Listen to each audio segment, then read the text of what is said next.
भारत में गंगा नदी को पवित्र और हिंदू आस्था के साथ जोड़ा जाता है। लेकिन क्या आप जानते हैं हिमाचल प्रदेश में भी ऐसे बहुत सारे स्थान और नदियां हैं जिन नदियों को और स्थानों को गंगा के समान ही पवित्र माना जाता है। माना यह भी जाता है कि इन नदियों और स्थानों में स्नान करना गंगा में स्नान करने के बराबर ही है। इनमें से सबसे पहले गिरी गंगा नदी। ये नदी जुब्बल के कोपड़ पीक से निकलती है और सिरमौर को 2 हिस्सों में डिवाइड करती हुई यमुना में मिल जाती है।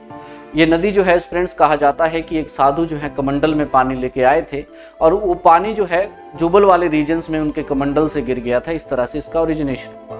दूसरा स्थान है हमारे पास खीर गंगा। मणिकर्ण के समीप ही ये स्थान अगेन पवित्र माना जाता है और शिव, पार्वती और कार्तिकेय जो थे इस स्थान पे भ्रमण करने के लिए आए थे। माना यह जाता है कि कार्तिकेय ने यहीं रुकने का निर्णय लिया था। देन उसके बाद कांगड़ा में है बाणगंगा। बाणगंगा जो है एस्पिरेंट्स, ये कांगड़ा में धौलाधार रेंजेस से निकलती है। कहा यह जाता है कि इसके ओरिजिनेशन स्थान पे अर्जुन के द्वारा जो है वो बाण चलाया गया था, इसलिए इसका नाम बाणगंगा पड़ा। देन उसके बाद हिमरी गंगा। ये मंडी के पद्दर तहसील में हुरंग नारायण का मंदिर है, वहाँ पे एक छोटा सा स्थान है। कहा यह जाता है कि स्थान का जो पानी है वो हिम की भांति ठंडा है, इसलिए इसको हिमरी गंगा भी कहा जाता है। देन उसके बाद कांगड़ा में ही है गंगत। गंगत जो ये स्थान है, कहा यह जाता है कि यहाँ पे पहले अस्थियां प्रवाहित की जाती थी, इसलिए इसको गंगा स्थान भी कहते थे और यही नाम जो है बाद में गंगत नाम से जो है वो सामने आया।